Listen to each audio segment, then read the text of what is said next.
According to Mavartzi and others, Fibrodysplasia Ossificans Progressiva is a genetic disorder classified by tendons, ligaments, and muscles beginning to ossify and turn to bone. This can be triggered by slight surgery, a bump, or an injection to the body. This means that doing everyday activities as a child or as an adult is incredibly difficult. Doctors urge their patients with FOP not to play sports, receive minor surgery, or behave in ways that could risk their health. It is crucial that FOP is caught early. If the patient with FOP is misdiagnosed, which happens often, this could result in unneeded surgery that will only fuel the formation of bone. Something as routine as getting your wisdom teeth removed could cause your jaw muscles to freeze, gluing your mouth shut for the rest of your life. FOP is often first seen as a deformation in your toes at birth. In the past, this was commonly overlooked, which may be because FOP is extremely rare, with only 700 cases reported and the chances of having the disorder being 1 in 2 million. To understand FOP better, we have to understand what causes this and how it is inherited.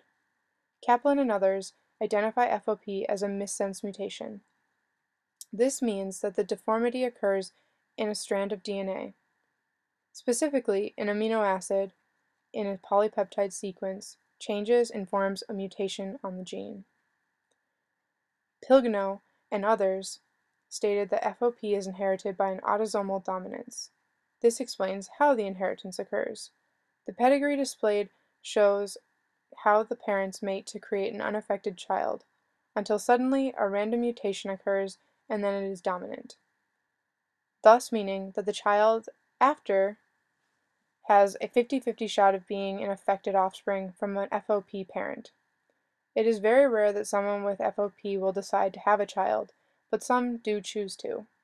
If a woman with FOP decides to have a baby, the preferred method is a cesarean section, according to Pilgno and others. However, this preferred method is still extremely risky. If someone with FOP did decide to have a baby, there is currently a way to screen for the baby if the baby has the FOP mutation. However, the problem with it is that it is not always readily available. One school that has dedicated their time to making this resource available to parents that may have a child with FOP is the University of Pennsylvania School of Medicine. The cost of the test is $380, accompanied by a flood of consent forms. Once the mother has consented to testing, amniotic fluid will be drawn along with both parents' blood and tested to see if the gene has mutated.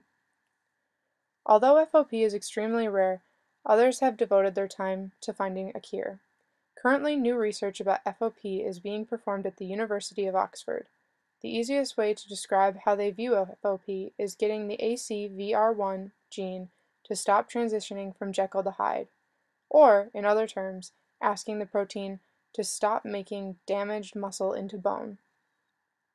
The approach that the researchers have decided to create is a drug that inhibits the ACVR1 gene, thus not allowing the formation of bone to occur. This new drug was made by people who have extensively researched FOP, but that doesn't mean that there aren't concerns. Some include shutting off other vital signals unintentionally and other harmful effects to humans. This research is relatively new and hopes to provide more results soon, maybe even being able to expand on the results after that.